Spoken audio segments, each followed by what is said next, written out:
Mirë, do të ecim me një njoftim të Drejtorisë Vendore të Policisë Tiranë, apel për kujdes dhe bashkëpunim për kapjen e autorit të dyshuar të vrasjes së 27 vjeçarit në Kamës. Nisur nga rrezikshmëria e lartë e autorit të dyshuar për vrasjen e shtetasit AB 27 vjeç, Drejtoria Vendore e Policisë Tiranë apelon ndaj qytetarëve të Kamës dhe zonave përreth që të tregojnë kujdes të shtuar, pasi autori i dyshuar shtetasi Sadik Llani dyshohet se është i armatosur dhe konsiderohet person me rrezikshmëri të lartë shoqërore. Për lokalizimin dhe kapjen e tij janë angazhuar forca kombëtare e sigurisë Renea, strukturat operacionale të policisë së shtetit dhe shërbimet e Drejtorisë Vendore të Policisë Tiranë, të cilat po vijojnë kontrollet intensive në terren. Drejtoria Vendore e Policisë Tiranë kërkon bashkëpunimin e qytetarëve që nëse konstatojnë këtë shtetas ose disponojnë informacion mbi vendodhjen e tij,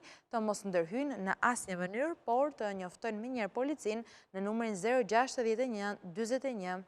05 735, ripërsëris 069 41 05 735, ose në numrin pa pagesë 112. Drejtoria Vendore e Policisë Tiranë vë gjithashtu në dispozicion një shpërblim prej 10.000 eurosh për çdo informacion të saktë dhe të vlefshëm që mund të çojë në lokalizimin dhe kapjen e autorit të dyshuar. Policia e Tiranës garanton ruajtjen e plotë të konfidencialitetit për çdo informacion të dhënë nga qytetarët. Pra është një apel që vjen nga Drejtoria Vendore e Policisë Tiranë për kujdes dhe bashkëpunim për kapjen e autorit të dyshuar të vrasjes së 27 vjeçarit në Kamës, kjo për shkak se dyshohet se autori i dyshuar, shtetasi Sadik Llani, është i armatosur dhe për këtë arsye ai konsiderohet aktualisht një person me rrezikshmëri të lartë shoqërore, ndaj kërkohet ndihma e të gjithëve atyre të cilët mund të kenë një informacion mbi vendodhjen e tij që ndër të tjera të tregojnë të kujdesshëm, por edhe të njoftojnë menjëherë policinë përmes numrave